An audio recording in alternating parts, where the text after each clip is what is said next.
Bab amud, tiang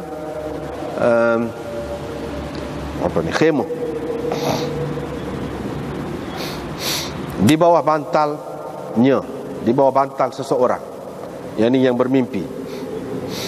Bab istabrak, sutera dan masuk syurga dalam mimpi. Fil manam, pada waktu tidur, yang ini maksudnya dalam mimpi. Riwayat daripada Ibnu Umar, beliau berkata, saya bermimpi semacam di tangan saya ada sehelai sutera ataupun secebis sutera. Tidak ku maksudkan dengannya ke mana-mana tempat di dalam syurga, melainkan dia membawa aku, menerbangkan aku ke tempat itu. Faqasastuha ala Hafsah, maka ku ceritakan mimpi itu kepada Hafsah. Hafsah pun menceritakan mimpi itu kepada Nabi sallallahu alaihi wasallam. Baginda pun bersabda, sesungguhnya saudaramu itu rajulun salih, orang baik. Ataupun baginda bersabda, sesungguhnya Abdullah rajulun salih. Babul qaid fil manam, ini bab belenggu dalam mimpi. Belenggu dalam mimpi. Dengan sanadnya, Imam Bukhari meriwayatkan daripada Muhammad bin Sirin bahawa sesungguhnya dia telah mendengar Abu Hurairah berkata, Rasulullah sallallahu alaihi wasallam bersabda, apabila berdekatan masa ataupun apabila zaman hampir, lam takad takdzibu, pada ketika itu hampir-hampir tidak ada mimpi orang mukmin yang berdusta, yang tak tepat maksudnya. Dan mimpi orang mukmin itu adalah satu juzuk daripada 46 juzuk kenabian. Mimpi daripada mimpi yang merupakan satu juzuk daripada kenabian itu, fa innahu la yakdzib, sesungguhnya ia tidak berdusta, yakni tidak tepat sama sekali. Tepat semata-mata. Qala Muhammad berkata, wa ana aqulu hadhihi, aku berkata begitu, aku berkata ini, wa ana aqulu hadhihi, aku berkata ini. Qala, dia berkata, ini perawi di bawahnya cerita ni Auf tu, wa kana yuqal, qala yani Muhammad bin Sirin, wa kana yuqal, dikatakan mimpi itu ada 3 macam. Yang pertama hadithun nafs, iaitu bisikan jiwa. Yang kedua takhwifus syaitan, ini perbuatan syaitan menakut-nakutkan seseorang itu. Dan yang ketiga busyra minallah, berita gembira daripada Allah. Sesiapa yang bermimpi sesuatu yang tidak disenanginya, maka janganlah diceritakan mimpi itu kepada sesiapa pun. Tetapi sebaliknya, hendaklah dia bangun bersembahyang. Qala, Muhammad berkata, ini Muhammad bin Sirin, wa kana yakrahul ghul fin naum, dia tidak suka pasung dalam mimpi. Kalau seseorang itu bermimpi dia dipasung, dipakai belenggu di leher, di tengkuk, itu pasung. Wa kana yu'jibuhum, mereka suka kalau dibelenggu, diikat di tangan itu.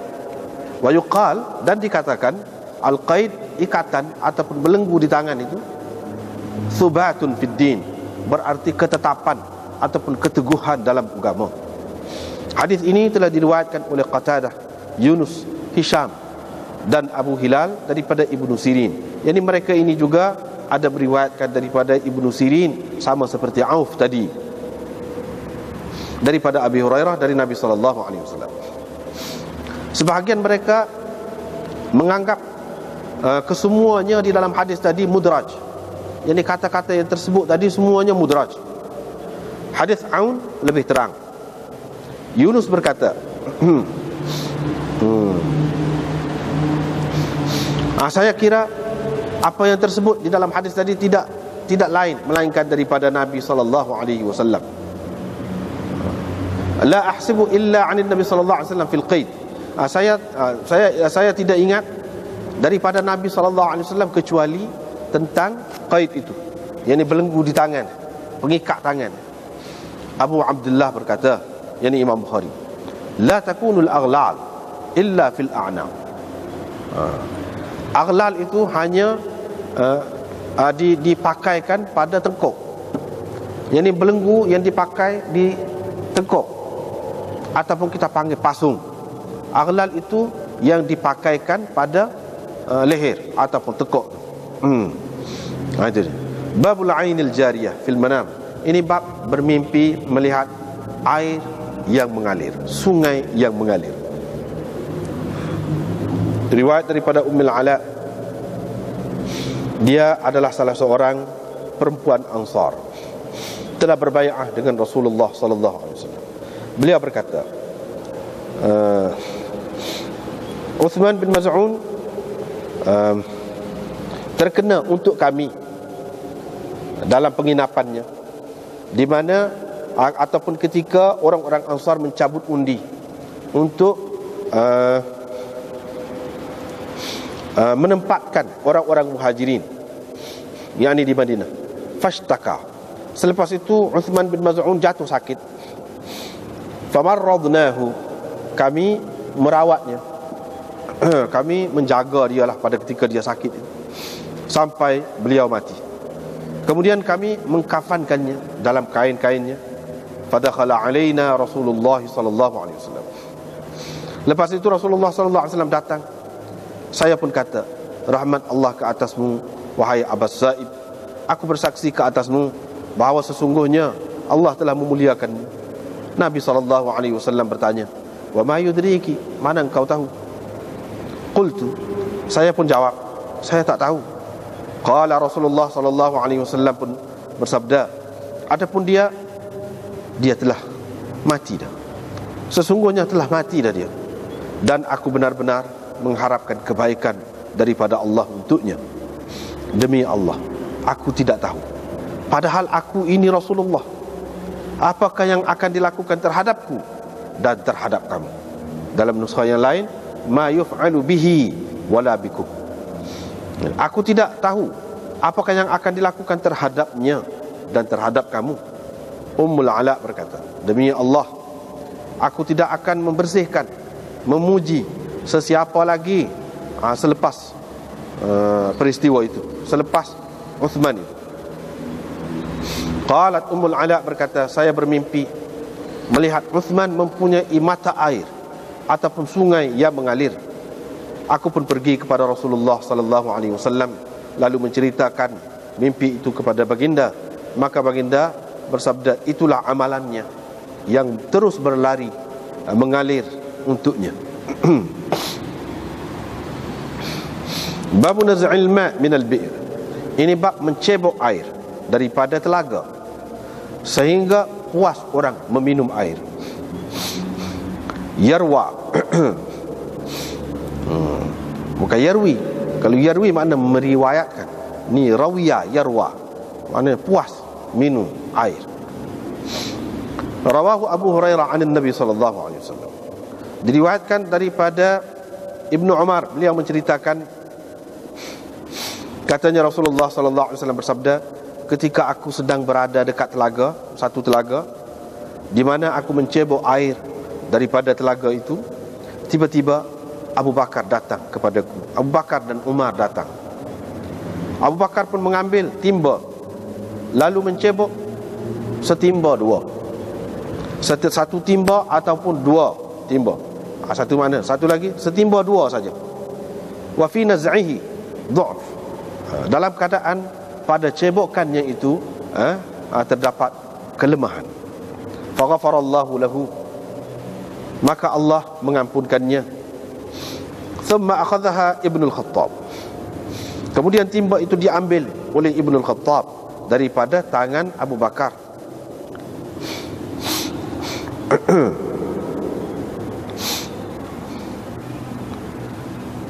Timba itu bertukar menjadi baldi besar, gharban, menjadi timba yang besar. Tidak pernah kulihat seorang yang seorang manusia yang hebat melakukan seperti yang dilakukannya, yakni dalam mencebok air itu, sehingga orang ramai menghentikan unta-untanya di kawasan itu. Babu naz'idz dhanu wadh-dhanubain min al-bir bid'ah. Ini bab mencebok setimba dua air daripada telaga dengan kelemahan. Dengan sanadnya Imam Bukhari meriwayatkan daripada Ibnu Umar berhubung dengan mimpi Nabi SAW tentang Abu Bakar dan Umar. Beliau berkata, Nabi SAW bersabda, aku nampak orang berkumpul, lalu bangun Abu Bakar, diceboknya setimba dua, dan pada cebokannya itu terdapat kelemahan, dan Allah mengampuninya. Thumma qama Ibnu al-Khattab, kemudian Ibnu al-Khattab bangun, fastahalat gharban, timba itu bertukar menjadi baldi yang besar. Fama ra'aitu minan nas yafri fariyah, tidak pernah kulihat orang melakukan sepertinya, sehingga orang ramai menghentikan unta-untanya di kawasan itu. Diriwayatkan daripada Abu Hurairah bahawa Rasulullah sallallahu alaihi wasallam bersabda, ketika aku sedang tidur, aku nampak aku berada dekat satu telaga. Di telaga itu ada timba.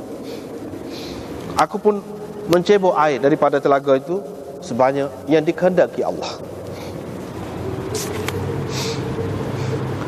Kemudian timba itu diambil oleh Ibnu Abi Quhafah. Dia pun mencebok air daripada telaga itu setimba dua, dan pada cebokannya terdapat kelemahan. Wallahu yaghfirullah, Allah mengampuninya. Kemudian timba itu bertukar menjadi baldi yang besar. Lalu Umar bin Al-Khattab mengambilnya. Tidak pernah kulihat seorang yang hebat mencebok air seperti yang dilakukan oleh Umar, sehingga orang ramai menghentikan unta-untanya di kawasan tersebut. Babul istiraha fil manam, ini bab berehat dalam tidur, yakni dalam mimpi dia berehat. Dengan sanadnya Imam Bukhari meriwayatkan daripada Abi Hurairah, beliau berkata Rasulullah sallallahu alaihi wasallam bersabda, ketika aku sedang tidur, aku nampak aku berada dekat haud, satu kolam, di mana aku memberi minum kepada orang ramai. Abu Bakar pun datang. Dia mengambil timba dari tanganku untuk merehatkan aku, untuk memberi aku berehat. Dia pun mencebok dua timba. Pada cebokannya ada du'f, kelemahan. Wallahu yaghfirullah, Allah mengampuninya.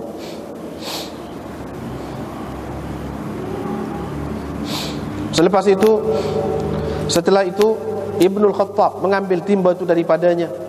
Dia terus mencebok sehingga orang berpaling, sehingga orang meninggalkan tempat itu. Wal haud, dalam keadaan kolam di situ yatafajjar, masih lagi memancarkan air, membuakkan air. Babul qasri fil manam, ini bab istana dalam mimpi, yakni seseorang bermimpi melihat istana. Diriwayatkan dari Abu Hurairah, beliau berkata, ketika kami sedang duduk dekat Rasulullah sallallahu alaihi wasallam, baginda bersabda, ketika aku sedang tidur, aku nampak aku berada di dalam syurga. Tiba-tiba ada seorang perempuan yang sedang berwudu dekat satu istana. Saya pun tanya, kepunyaan siapa istana ini? Mereka pun menjawab, kepunyaan Umar, hak Umar. Fadzakartu ghairatahu, aku pun teringat kepada sifat cemburunya. Fawallaitu mudbiran, terus aku membelakangi tempat itu, aku meninggalkan tempat itu. Abu Hurairah berkata, Umar selepas itu menangis. Kemudian beliau berkata, adakah patut terhadapmu ku tebus engkau dengan ayah dan ibuku, wahai Rasulullah? Aku cemburu. Adakah patut aku cemburu terhadapmu, wahai Rasulullah? Diriwayatkan daripada Jabir bin Abdullah, beliau berkata, Rasulullah sallallahu alaihi wasallam telah masuk ke dalam syurga.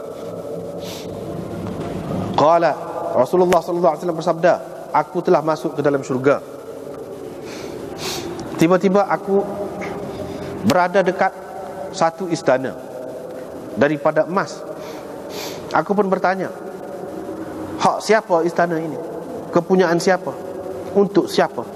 Faqalu, mereka menjawab, ini untuk seseorang, untuk seorang lelaki Quraisy.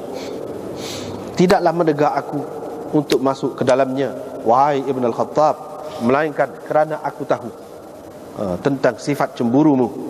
Qala, Umar berkata, wa alayka agharu ya Rasulullah, adakah terhadapmu akan aku cemburu? Babul wudu fil manam, ini bab berwudu dalam mimpi. Diriwayatkan dari Abu Hurairah, beliau berkata, ketika kami sedang duduk dekat Rasulullah sallallahu alaihi wasallam, tadi juga baginda menceritakan, ketika aku sedang tidur, aku nampak aku berada di dalam syurga. Tiba-tiba seorang perempuan sedang berwudu dekat ataupun di samping istana, satu istana. Faqultu liman hadzal qasr? Qalu li Umar. Fadzakartu ghairatahu, aku pun teringatkan cemburunya itu. Fawallaitu mudbiran, fabaka Umar. Umar pun menangis. Wa qala, dan dia kata, alaika bi abi wa ummi ya Rasulullah agharu, adakah terhadap engkau akan aku cemburu wahai Rasulullah, kutubus engkau dengan ayah dan ibuku. Bab tawaf bil Ka'bah fil manam, ini bab tawaf di Ka'bah dalam mimpi. Diriwayatkan daripada Abdullah bin Umar, beliau berkata, Rasulullah sallallahu alaihi wasallam bersabda, ketika aku sedang tidur, aku nampak aku sedang bertawaf di Ka'bah. Tiba-tiba ada seorang lelaki Adam yang merah kulitnya, sabtu syar, lurus rambutnya. Dia berada di antara dua orang lelaki yang lain. Yantifu ra'suhu, rambutnya menitiskan air. Faqultu, saya pun bertanya, siapa ini? Mereka menjawab, Ibnu Maryam. Saya pun pergi dan berpaling. Tiba-tiba saya nampak ada seorang yang merah juga warna kulitnya, jasim, besar orangnya, ja'dur ra's, rambutnya kerinting, a'warul ainil yumna, mata sebelah kanannya buta, ka'anna 'ainahu 'inabah tafiyah, matanya itu semacam buah anggur yang menonjol, yang panjang, yang ini menonjol keluarlah. Qultu man hadha, saya bertanya, siapa ini? Qalu, mereka menjawab, inilah Dajjal. Manusia ataupun orang yang paling serupa dengannya ialah Ibnu Qatan. Ibnu Qatan ialah seorang lelaki daripada Bani Mustaliq min Khuza'ah, daripada kabilah Khuza'ah. Babun, kalau seseorang memberikan lebihan sesuatu yang diminumnya kepada orang lain dalam mimpi. Diriwayatkan bahawa Abdullah bin Umar berkata, saya telah mendengar Rasulullah sallallahu alaihi wasallam bersabda, ketika aku sedang tidur, dibawakan kepadaku satu mangkuk susu. Aku pun minum sedikit daripadanya ataupun sebahagian daripadanya, sehingga aku benar-benar nampak memercik susu itu ataupun percikan susu itu, yajri, mengalir. Thumma a'taitu Umar, kemudian kuberikan kepada Umar. Mereka bertanya, apa engkau takwil mimpi itu? Ya Rasulullah, qala al-ilm, ilmu. Ini hadis ni kita sudah jumpa dah banyak dah. Semalam pun jumpa dah. Mula-mula sekali Amudil Fustat. Ani hak sebelum tu sepatu jugalah. Lebih kurang Abdullah bin Salam.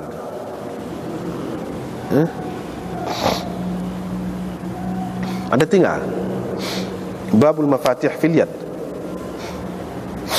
Ini pun lebih kurang itulah. Dulu kita sudah jumpa dah. Tak apalah. Jadi sebab ni panjang juga nak faham ni.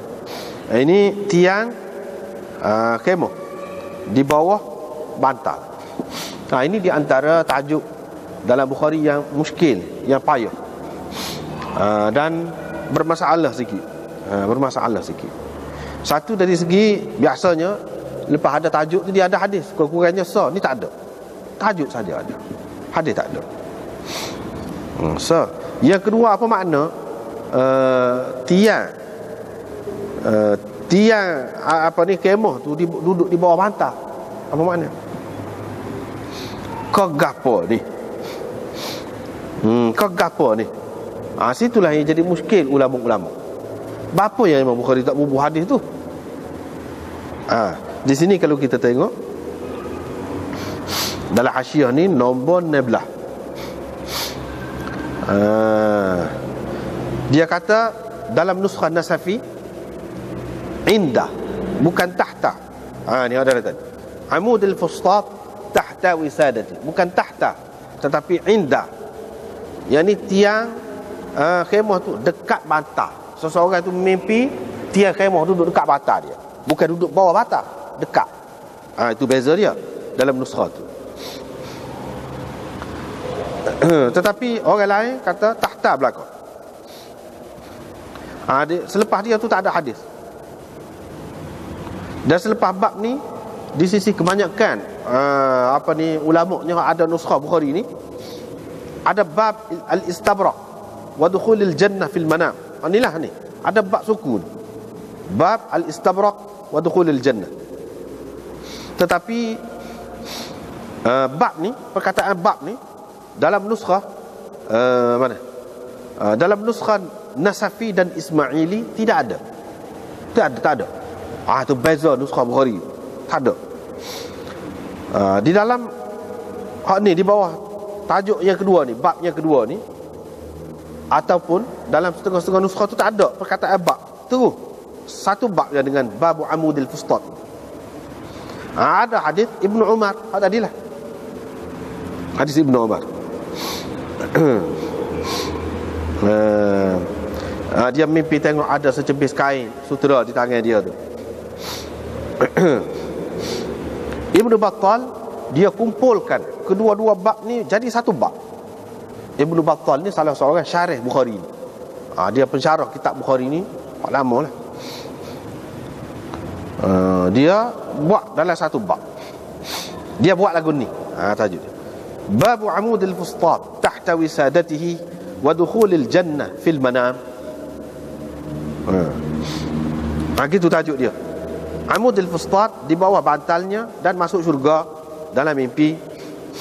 Dalam bab ni hadis Ibnu Umar ni lah. Habis kat tu. Ibnu Battal berkata, qala al-Muhallab. Muhallab kata as-saraqah. Sebab apa? Dalam tajuk ni amudil fustat, mana tiang fustat. Apa ni khemah? Mana ada khemahnya dalam hadis ni? Tak ada sebut khemah ke apa, tak ada. Tiang ke apa, tak ada. Oleh kerana Ibnu Battal dia buat sabak, dan dia tengok dalam nuskhah Nasafi tu tak ada bab ni, yang kedua ni tak ada. Maka dia takwil saraqah. Saraqah yang tersebut dalam hadis ni, semacam di tangan saya ada saraqah min harir. Saraqah min harir ni dengan makna fustat. Dia kata saraqah di sini dengan makna kemah, kata dia.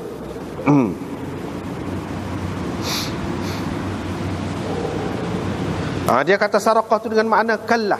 Kallah tu kelambu, iaitu seperti haudaj. Haudaj ni segeduk di atas belakang unta tu. Qala sa'altul Muhallab. Dia kata saya tanya Muhallab tentang terjemah amudul fustat tahta wisadati. Dan tidak ada disebutkan hadis amud dan fustat.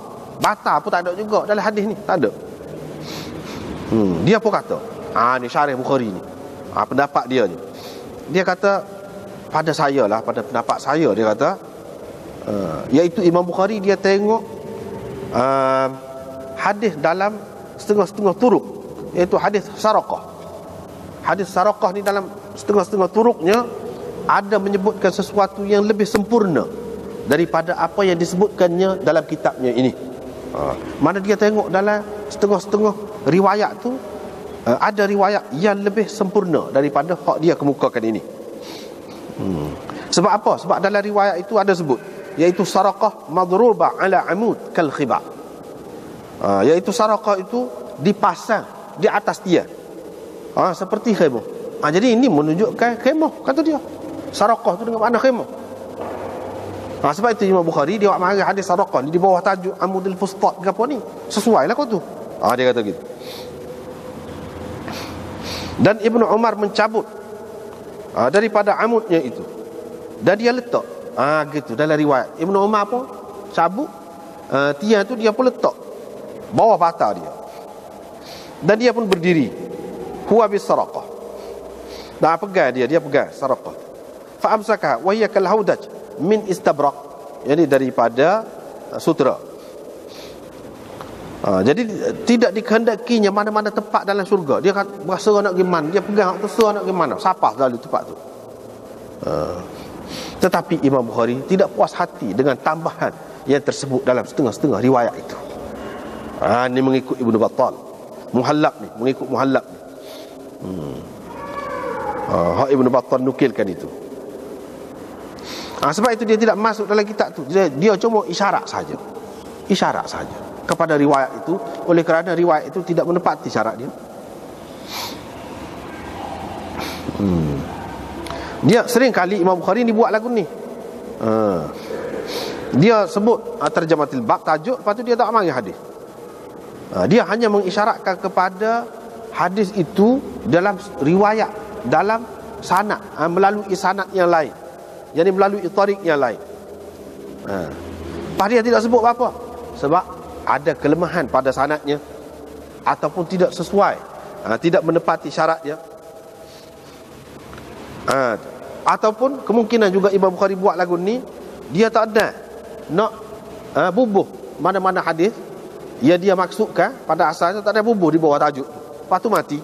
Itu ada juga sini, intaha, habis cerita tu, cerita sampai dia Muhallab. Ramailah pensyarah-pensyarah kemudian dia kemukakan,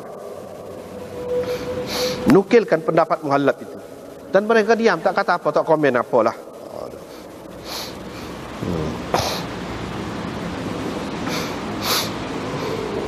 Tetapi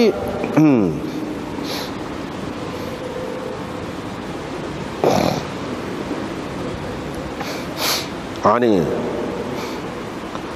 Muhasyi ni dia kata, ini pendapat dia Muhallab ni, dia terjemah, dia tafsirkan saraqah tu dengan makna dengan makna khemah itu. Tak ada orang lain sebut lagu tu. Bahkan Abu Ubaid ni, salah seorang ahli lughah ni, ahli bahasa ni, lughawi ni, dia kata saraqah tu iaitu secebis kain sutera, gitu. Sebab dia ni daripada bahasa Parsi asalnya. Dan Farabi juga kata ini daripada Harir juga. Dalam Nihayah juga, Nihayah ni satu kamus hadis, dia kata qit'atun min jayyidil harir, itu saraqah, iaitu sutera yang baik mutunya. Gitu, tak ada dengan makna haudaj itu, dengan makna segedup ke, atau dengan makna kemah ke, tak ada dengan makna tu. Apalagi kalau kita perhati dalam riwayat dia sendiri, riwayat Ibnu Umar tu, ada perkataan yang menolak tafsiran saraqah tu dengan makna kelambu, segedup ataupun khemah.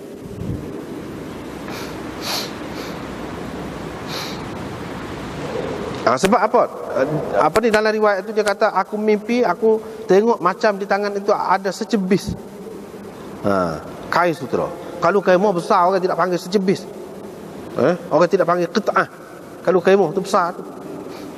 Ini menunjukkan bahawa tidak dengan makna seperti yang dipakai oleh Muhallab tadi.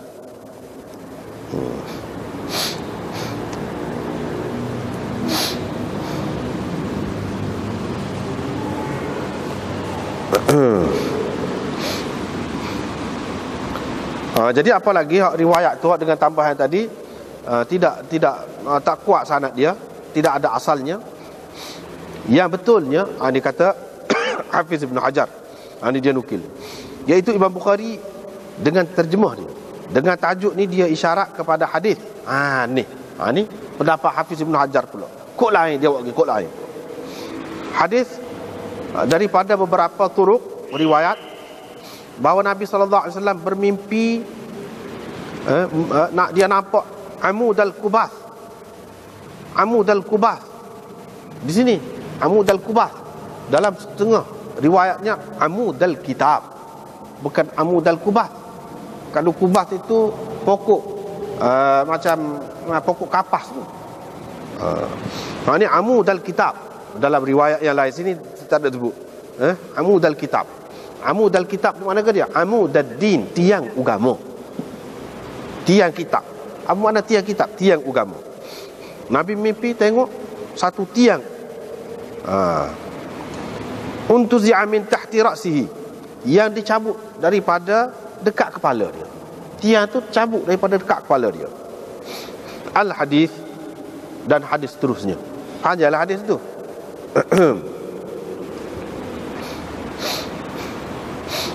Iaitu hak selepas kemudian dia ada sebut. Tarik riwayat ini yang paling masyhur ialah yang dikemukakan oleh Ya'qub bin Sufyan, Tabarani dan Tabarani.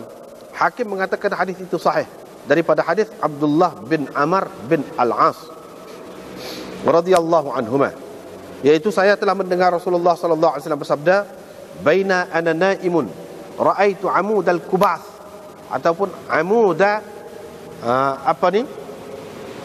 kitab dibawa daripada bawah kepala saya. Jadi daripada bawah bantal lah. Bawah kepala tu ada bantal, muka tidur. Fa atba'tuhu basari, saya pun turut tiang tu, saya pun turut tiang tu pergi, tiang tu turut tiang tu dengan pandangan saya perhati kepada tiang tu pergi. Tiang tu fa idza huwa qad amada ila Syam, rupa-rupanya tiang tu pergi betul-betul ala ke Syam, ala ke Syria. Ala wa innal iman hina yaqa'ul fitan bisyam, ingatlah bahawa iman pada ketika berlaku fitnah berada di Syam. Isyarat mana hak tiang tadi, tiang tu pergi betul pergi ala ke Syam tu, isyarat kepada iman itu akan berada di sana. Fala'allahu, ini kata Hafiz Ibn Hajar, boleh jadi Imam Bukhari menulis tajuk ini, wa bayyadal hadis liyanzura fihi, dan dia sudah pun catat dalam catatan dia dah hadis tu, sudah catat dia untuk dia nak kaji lagi, perhati lagi. Falam yatahayya lahu an yaktubahu, tetapi dia tidak sempat menulis dalam kitab dia ni hadis tak ni. Hadis tak ni tak ada masuk sini. Sebab apa dia nak kaji? Hadza mukhtasar min kalam al-Hafiz Ibn Hajar. Ini ringkasan Hafiz Ibn Hajar. Jadi maknanya hak ni sepatutnya di bawah tajuk ni, kalau nak bubuh hadis hak ni. Ni hak Nabi sallallahu alaihi wasallam sendiri mimpi. Tiba-tiba satu tiang tubik daripada bawah kepala dia. Bawah kepala dia tu bawah bantal lah, muka dia duduk tengah tidur. Dia duduk tengah tidur. Tubik tu metu pergi. Dia pun tengoklah. Tengok pergi ala ke Syam. Pergi ala ke Syam. Gitu ceritanya. Kalau nak sesuai pun dengan tajuk ni, iaitu hadis itu, tetapi Imam Bukhari tak masuk. Walaupun Hakim mengatakan sahih, tetapi adakah ia sudah menepati syarat Bukhari? Kalau nak kira aja, Hakim tu dia buat mustadrak tu nak wayaknya hak Imam Bukhari tak sebut dalam kitab dia. Tapi kalau nak kira, hadis tu diriwayatkan oleh perawi-perawi Bukhari sendirilah. Kalau nak kiranya menepati syarat Bukhari lah kira-kiranya. Gitu.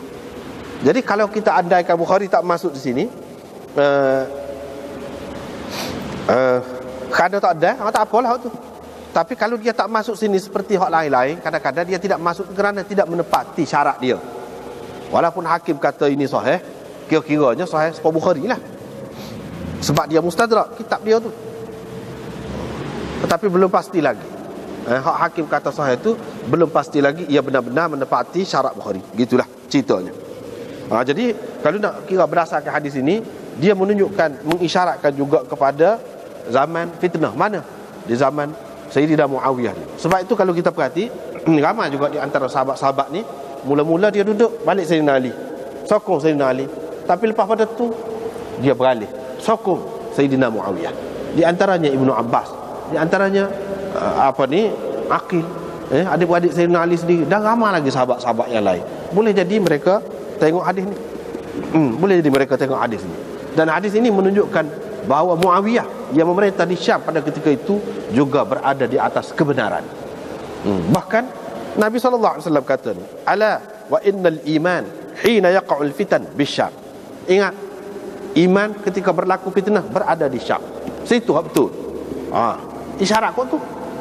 Ni mengemahkan lagi, menguatkan lagi orang yang mengatakan Muawiyah tu betul. Sebab apa? Sebab isyarat ni. Hadis ni isyarat begitu. Ketika berlaku fitnah tu bila? Ketika tu. Sebab itulah ahli sunnah dia tidak kata dengan putus. Siapa dia betul? Sayyidina Ali kah? Sayyidina Muawiyah? Dia tak kata. Sebab apa? Masing-masing kuat tu. Kita tak boleh kata. Kalau kata Muawiyah tak betul, salah. Bukan cara ahli sunnah lagu tu. Sebab ada hadis ni. Kalau Sayyidina Ali tu memanglah ada kelebihan dia. Tapi kita tak boleh nak kata salah. Tak boleh. Lagu tu kalau zaman dulu, zaman salaf dulu, orang panggil Syiah dah lagu tu. Kalau kata Muawiyah salah selalu. Tak boleh kata lagu tu. Bahkan kira-kiranya orang duduk di zaman sahabat dulu, zaman dia tu, yang sokong dia tu, sampai pergi perang duduk balik dia kira betul lah tu Muawiyah. Takkan dia sokong pergi perang sampai mati, bela yang salah. Bagi dia betul lah tu. Jadi masing-masing ada hujah, ada alasan. Tak apalah, habis itu. Lepas tu babul istabraq wa dukhulil jannah. Apa dia ni? Sutera dan masuk syurga. Di sini menunjukkan kelebihan Ibnu Umar. Ibnu Umar tu kelebihan dia, iaitu Nabi SAW sendiri kata bila kakak dia Hafsah ni isteri Nabi, kakak dia tu pergi royak ke dia, Ibnu Umar ni mimpi gini-gini, Nabi SAW kata saudaramu tu rajulun salih. Bila Nabi SAW kata rajulun salih, maka tidak ada siapa dia pun, tak ada siapa pun atas dunia ni boleh kata orang itu tidak soleh. Kalau dia kata juga, sesatlah dia. Sebab nama Nabi kata dah soleh. Begitu. Mudah ya. Mudah begitu. Dan hadis ini juga menunjukkan Nabi SAW tidak nafi. Dia duduk dalam syurga. Mimpi dalam syurga ni, seseorang mimpi dia masuk syurga, mana dia akan masuk syurga sungguh, insya-Allah. Orang lain pun lagu itulah. Sebab itu ahli-ahli takbir mimpi dia rayak ni, di tepi ni pun dia rayak. Ibnu Umar sudah masuk syurga. Nabi tidak nafi, tidak kata apa-apa. Tidak kata apa-apa. Bahkan sesuai dengan syurganya, iaitu kalau semasa hidup dia ni dia jadi orang baik. Tu jadi baik. Jadi ada satu secepis kayu sutera, kalau dia nak gimana, dia pegang tu, sapalah situ, pergilah. Gitu. Dan sutera juga, mimpi sutera menunjukkan baik juga. Sebab mahal harga dia, dan sesuatu yang baik. Walaupun kita kata kalau dalam kenyataan ni, dalam alam musyahadah ni, ketika sedar ni, sutera untuk orang lelaki tak molek, tapi dalam mimpi tak apa. Tak apa.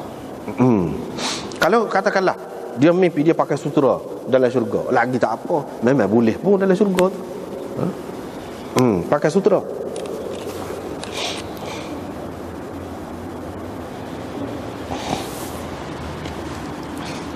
Jadi dalam hadis ini, dalam tajuk ni Imam Bukhari buat istabrak. Ini cara Bukhari. Dalam hadis tu tak ada istabrak. Hak adanya sarakah, hak adanya sarir. Ini dia nak ayat je istabrak, sarakah, sarir, harir, ini semuanya adalah mutaradifat. Lafaz yang sama makna dia. Sama makna dia. Jadi boleh kita guna juga semua. Babul qaid fil manam. Ini bab gari ataupun kemudian kita kata belenggu yang diikat di tangan. Itu yang dikatakan qaid, mimpi. Ini juga sesuatu yang kalau dalam kenyataan kena gari tak molek. Tapi kalau dalam mimpi kena gari molek. Sebab malam kalau pakai baju labuh, dalam kenyataan tak molek, tapi dalam mimpi molek. Gitu. Menunjukkan molek orang tu. Kalau dia mimpi pakai baju labu, tapi kalau dia pakai baju labu seperti dalam kenyataan, itu tidak molek pada pandangan agama. Ni kalau belenggu dalam kenyataan, semua orang pandai tak molek, tapi kalau dalam mimpi molek. Kalau kita dibelenggu, kalau kita digari dalam mimpi, mana molek. Tetapi ada lagi beberapa perincian dia, nanti kita akan sebut. Riwayat daripada Muhammad bin Sirin, cuba perhati. Imam Bukhari kerap kali kalau ada riwayat Muhammad bin Sirin dalam bab mimpi, dia akan marah. Sebab apa? Sebab dia imam dalam ta'bir mimpi. Sebab tu dia sama. Dan Muhammad bin Sirin ini, cuba kita perhati. Dalam riwayat kita ada dalam riwayat yang lain, asdaquhum ru'ya asdaquhum hadithan. Orang yang mimpinya paling tepat ialah orang yang paling tepat percakapannya. Mimpi yang paling benar ialah mimpi orang yang paling benar percakapannya. Muhammad bin Sirin macam mana? Dia tu sendiri. Muhammad bin Sirin di antara mazhab dia, ni pendapat dia, dalam meriwayatkan hadis, kalau tidak ingat lafaz tak boleh riwayat hadis. Tak boleh riwayat hadis, kena ingat lafaz dia baru boleh kita riwayat. Kalau riwayat bil makna tak boleh. Tengok dia nak tepat, takut-takut tak tepat lah. Kalau bila tak tepat tu, bukan makna berdusta pun, takut jadi serambi lah. Dekat-dekat dengan dusta lah, takut jadi gitu. Sebab tu hidup dia pun, Muhammad bin Sirin ni, kalau kita perhati dalam sejarah dia, dia tak sih riwayat bil makna, dia nak riwayat bil lafz saja. Riwayat daripada Abu Hurairah, dia kata Rasulullah sallallahu alaihi wasallam bersabda, bila sudah hampir zaman, hampir ke dia? Hampir dengan kiamat. Bila sudah hampir zaman, hampir dengan kiamat. Satu, bila sudah hampir masa, mana dekat-dekat masa tu, kita perasa sebulan, semata, seminggu, baru seminggu dah. Bila gitu. Dua makna dia. Idza iqtarabaz zaman, apabila waktu siang dengan waktu malam itu lebih kurang sama panjangnya, mengikut setengah-setengah ulama. Dia sebut gitu, Ibnu Battal. Tetapi Khattabi kata gitu. Tapi itu tidak, ulama kebanyakannya tak saya terima lah. Tidak nanti dalam keadaan di waktu siang dengan waktu malam sama panjang, tidak maksud gitu. Tetapi hak lebih tepatnya dengan makna hak tadi, sama ada dekat kiamat ataupun ketika orang berasa zaman ni, masa ni cepat, dekat. Baru sembahyang Jumaat. Nak sembahyang Jumaat pula misalnya. Itu sebenarnya orang zaman lain ni berasa tu. Cuba tanya masing-masing, tanya diri sendiri, berasa ke tidak gitu? Berasa. Lam takad takdzibu ru'yal mu'min, hampir-hampir mimpi orang mukmin tidak berdusta. Maknanya tepat, hampir-hampir, bukan makna 1%, hampir-hampir. Boleh dikatakan mimpi orang mukmin ni tak ada tidak tepat, boleh dikatakan gitu saja, bukan 100%, tetapi hak lebih banyak, gitu. Dan mimpi orang mukmin itu adalah satu juzuk daripada 40 juzuk kenabian. Kenabian ini istimewa, kenapa? Nabi, nubuwah. Nabi ni mana? Naba'ah, daripada naba'ah, mana cerita, mana seorang yang diceritakan daripada alam ghaib kepada dia, diceritakan maklumat macam-macam perkara kepada dia. Cerita tu banyak sumber. Seorang Nabi, dia dapat cerita maklumat melalui banyak sumber. Berapa? 40 sumber. Salah satunya mimpi. Dan mimpi ni diberi kepada orang mukmin. Maknanya boleh kita buat panduan. Bukan mimpi-mimpi ni saja-saja, tidak. Hak kita mimpi itu bukan saja-saja, tidak. Kita boleh buat panduan, kita boleh buat perhatian, peringatan. Jadi bayangkanlah, kalau kita dapat mimpi, kadang-kadang tepat mimpi itu, kita tengok betul, sungguh tepat, tu kita dapat soal baru tu. Macam mana Nabi hak dia kata 46 sepenuhnya mestilah tepat apa-apa hak dia kata. Sebab punca maklumat sampai kepada dia tu banyak. Kita ada sort pun kita boleh buat panduan dah. Ada ni, itu dia nak cerita. Wa ma kana minan nubuwah fa innahu la yakdzib. Mimpi daripada kenabian itu tidak berdusta. Hak tu tak ada, hak tak tepat. Tadi dia kata mimpi orang mukmin hampir-hampir tidak tepat. Hampir-hampir. Jadi hak ni dia kata mimpi kenabian itu tidak ada yang dusta langsung. Mimpi orang mukmin ada juga tak betul, ada juga tak tepat. Tapi Allah ke akhir zaman ni hampir-hampir tepat ke semuanya. Gitu. Tapi mimpi hak seorang nabi walaupun dulu tepat belaka, tak ada tak tepat. Itu maksudnya. Qala Muhammad berkata. Dia kata Auf. Wa ana aqulu hadhihi. Saya berpendapat hadhihi itu ke dia? Hadhil ummah ni. Saya berpendapat ini betul akan berlaku. Kepada umat ini. Qala Muhammad berkata. Wa kana yuqal. Dikatakan. Ni wa kana yuqal ni orang panggil sirah tamrid. Ar-ru'ya, mimpi itu ada 3 macam. Lepas tu dia ayat. Dia ayat. Lepas tu kalau seseorang tu mimpi tak molek, jangan cerita kau orang. Lepas tu tak boleh ayat kau orang belakang kau. Tak boleh ayat kau orang tak tu pasal. Kalau ayat kau orang tak pandai boleh jadi dia tak ambil menyebabkan jadi kita ni kedebar semacam. Tak ada pasal. Hak sebenarnya tidak begitu. Dia tak ambil tak kena. Hak sebenarnya mimpi itu molek untuk kita.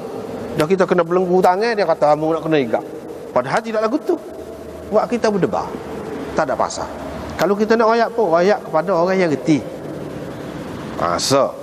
Yang kedua, jangan royak kepada musuh. Maksud jangan royak kepada sesiapa tu bukan semua orang dah. Jangan royak kepada musuh. Mana-mana musuh. Sebab apa? Musuh akan mengambil kesempatan. Kalau kita royak kepada musuh tu reti tak habis, dia boleh baca. Gapa dia? Kalau dia nak lawan kita, pada ketika itulah dia lawan. Sebab apa dia tahu dah kita akan kalah? Sebab isyarat mimpi kita. Jangan royak. Sebab mimpi-mimpi ni maknanya suluhan, isyarat. Sudah ada isyarat dah. Kepada orang yang reti, dia akan mengambil kesempatan untuk mengenakan kita. Dengan sebab itu jangan royak. Kalau royak pun kepada orang yang kasih kepada kita. Apabila kita royak kepada orang yang kasih kepada kita, paling tidak dia tak boleh buat apa pun, dia doa kebaikan untuk kita. Ada faedah. Dan kita tengok sahabat-sahabat mimpi, Nabi suruh royak ke dia kan? Ini maknanya mimpi boleh royak. Bukan tak boleh. Ni tak boleh royak kepada orang yang tak reti lah. Sebab itu kita kena tengok. Jangan tengok hadis ni sah tepat. Kena tengok banyak. Baru boleh faham. Kalau tidak dia jadi nampak bercanggah. Dia suruh royak tu mimpi tu. Lagu mana? Lepas tu orang duduk royak kepada ulama-ulama tu mimpi tu, sehingga dia boleh tak ambil gini-gini. Itu maknanya royak kepada orang yang ahli tak apa. Ataupun tidak ahli pun, orang yang sayang kepada kita tak apa. Tapi dia bangun dan bersemayam. Semalam udah gitu saja balik kiri. Ni bangun dan bersemayam. Ada kalanya mimpi ni, ini pengalaman sendirilah. Pengalaman pelik juga. Ini semasa anak duduk di India dulu, semasa budak-budak dulu. Satu tempat tu kerahlah tempat tu. Kita duduk sana musim panas, dia tidur luar. Tidur luar ni berbumbungkan langit lah. Jadi tidak duduk ni tengah padang tu, tidur. Situ tempat tu kerah. Siapa-siapa tidur kena. Tetapi tak macam mana lah. Boleh jadi sebab anak dengar Quran berkali. Kalau tidur tak apa, tidur situ. Kalau tidur 2 orang, kena hak duduk sebelah. Tukar, kita duduk alik tu, kena dia juga. Tak kena kita. Itu kerah. Kadang-kadang tu tempat tu bangun baca Quran tak jadi. Mari pula. Gangguan tu. Mari pula. Lepas pada tu baca Quran, ambil Quran letak atas rada, baru tahan. Tak atas rada dia tidur. Tu nak ayatnya. Ni cara Nabi SAW nak cerita di sini.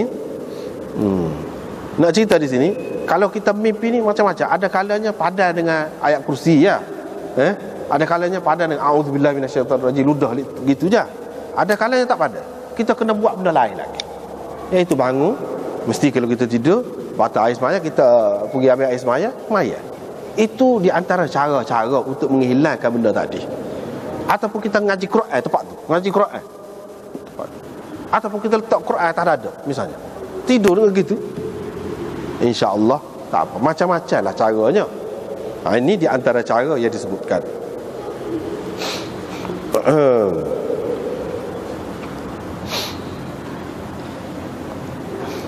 Tapi benda pelik lah. Lepas pada tu pasal rumah sewa Maulana, macam ayah angkat anak lah. Maulana tu nya. Jadi dianya bila kita royak ke dia pagi esok, dia pun adalah baca-baca raung sekeliling. Lepas pada tu redalah. Tahanlah juga. Tapi kerah lah, ada tempat-tempat yang kerah. Kalau kita tak tahan, tak usah lah tidur situ, cari tempat lain lah. Gitu je lah. Itu pun salah satu cara juga. Kita suruh cari pasal. Wa kana yakrahul ghul, dan dia tidak suka al-ghul. Siapa dia tu? Sini ada khilaf. Kana yakrahul ghul. Kana tu sama yakrahul ghul tu fa'il dia nya Abu Hurairah ataupun Nabi sallallahu alaihi wasallam, boleh jadi. Qala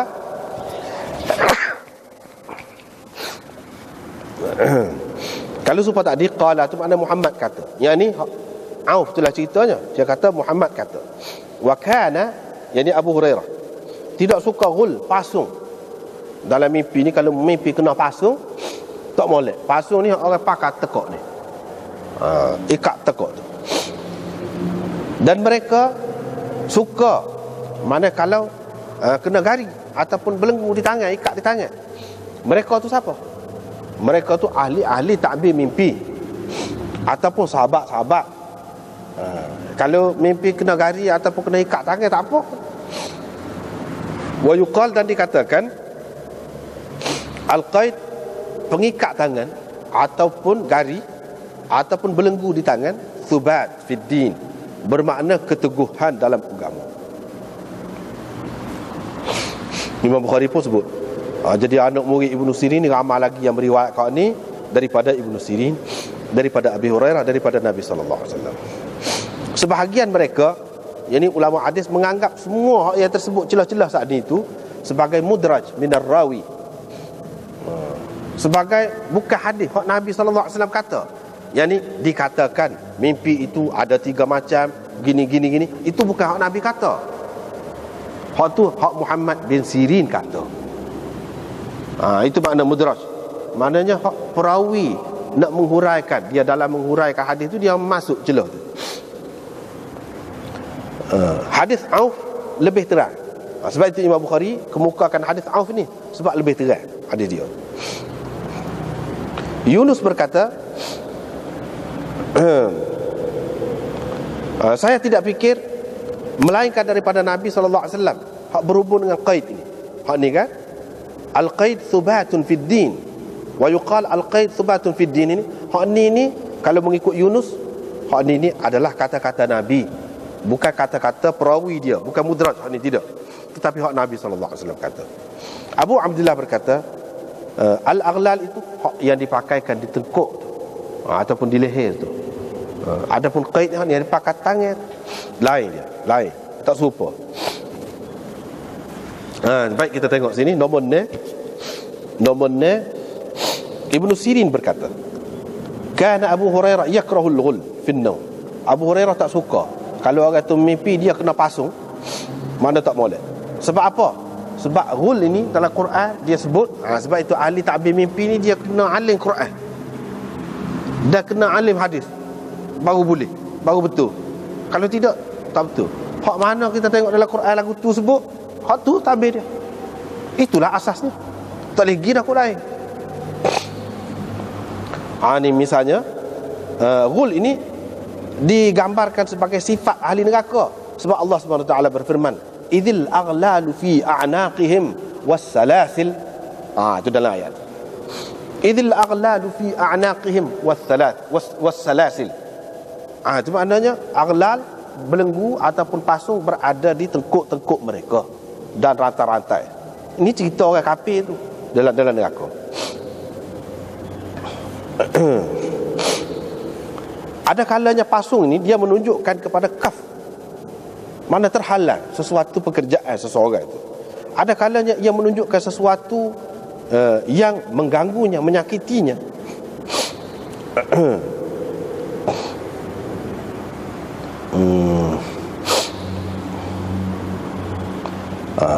Ahli-ahli ta'bir mimpi mengatakan, kalau di samping seseorang tu kena belenggu di tengkok, kena pasung di tengkok, dia juga tangan dia juga diikat. Kalau lagu tu dua-dua ada, ini menunjukkan lebih tidak molek keadaan dia.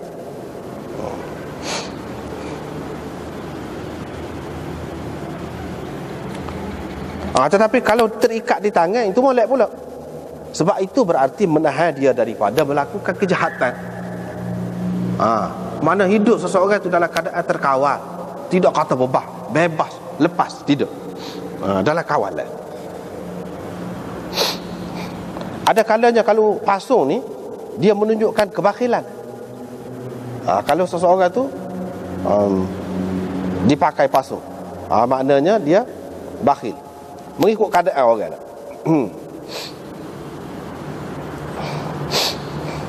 Lepas tu ulama-ulama ta'bir mimpi ni dia kata, ada kalanya kalau tangan ni terikat, itu boleh ditakbirkan dengan dia ni bakhil. Boleh juga. Tidak semesti makna molek semata-mata, tetapi tidak kata tak molek semata-mata. Dah. Boleh jadi molek, boleh jadi tak molek.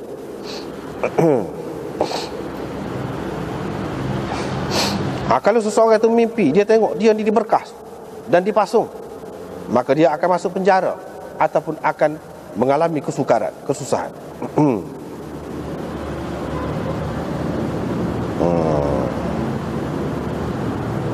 Begitulah. Lepas pada tu dia kalau pasung belenggu sana ni, garis sana ni, molek tu, kalau sekiranya tidak ada dalil-dalil yang lain yang menunjukkan tidak molek. Itu mengikut Ibn Sirinnya, dia sebut di sini. Tetapi ahli ta'bir kata, dia kata kalau tak ada dalil-dalil yang menunjukkan tidak baik, barulah dia menunjukkan molek. Tapi kalau ada dalil lain, misalnya seseorang tu tengah bermusafir ataupun dia sakit, tiba-tiba dia mimpi dia kena ikat tangan, kena berkah tangan, itu tak molek. Itu makna tak molek. Ini menunjukkan bahawa perjalanan dia tu akan mengalami kesukaran dan sakit dia tu akan lama. Gitu kalau dia tengah sakit. Tapi kalau dia dalam keadaan biasa, tak ada sakit, tidak dalam perjalanan, tiba-tiba dia berkas, itu tak apa.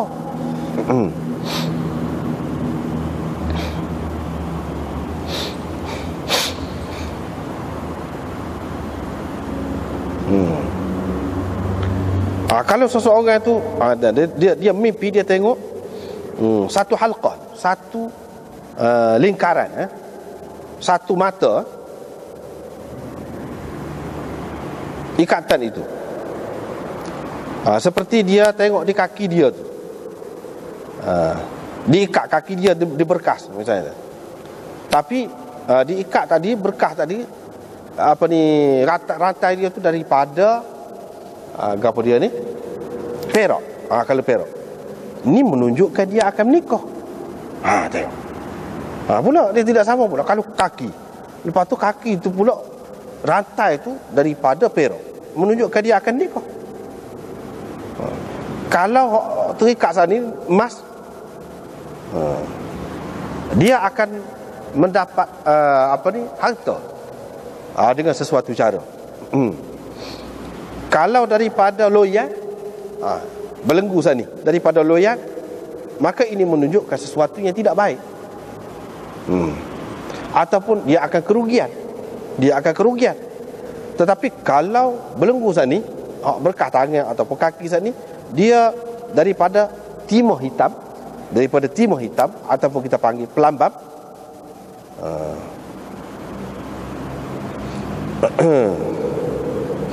maka itu juga tidak molek. Kalau daripada tali,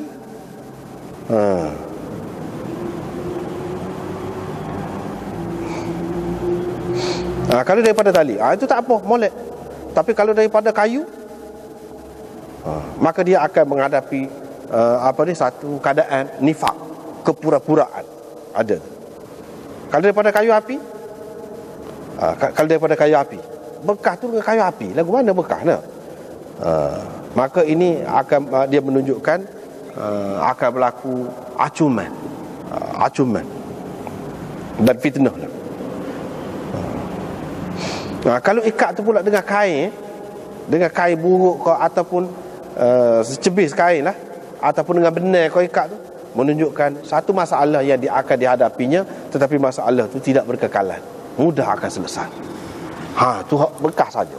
Banyak di sini disebutkan. Itu belum lagi kita tak habis mimpi lagi. Di sini saja ni dia petik ni pun banyak dah. Jadi dia tidak serupa lah. Tidak kata semua tu molek, tidak. Kata molek tu makna bekas dengan tali. Gitu. Hak tu menunjukkan kekuatan dalam agama.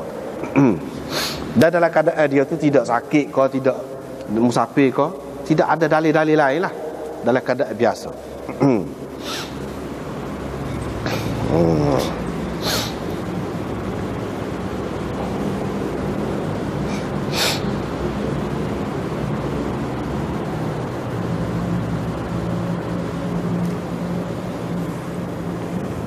Lepas tu ni mimpi tengok air mengalir. Semalam kita jumpa dah. Hak tu lah hadis Ummul Ala tu lah juga. Jadi sini kita nak tengok tepi. Nombor 10. Al-ainul jariyah.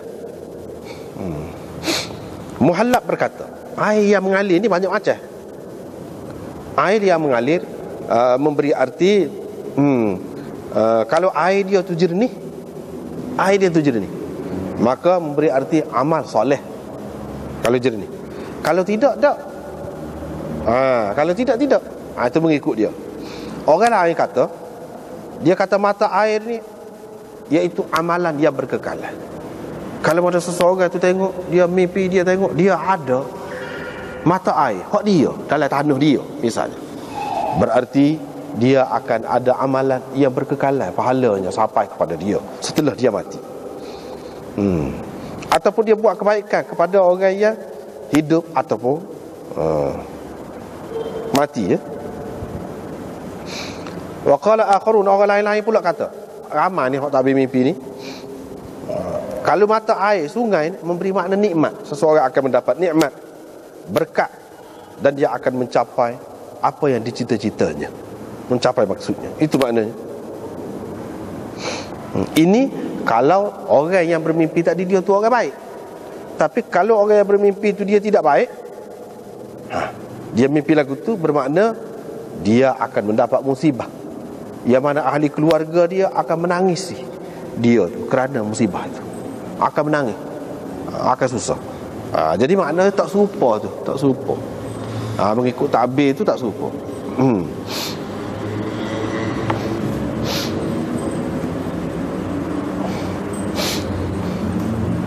Tetapi hak Uthman bin Mas'ud ini jelaslah Nabi SAW sebut, iaitu amalan dia yang terus mengalir untuknya, pahala dia.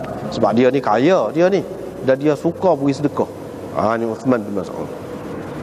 Dan dia pun dapat anak cucu dia ni pun juru-juru juga baik, sesuai dengan hak Nabi SAW kata, bila mati seseorang tu, ni dalam hasyiah ni pun ada sebut, maka putus kecuali daripada 3 perkara.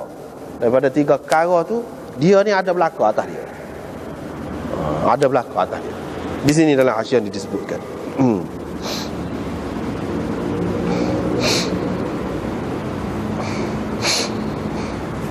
Gitu.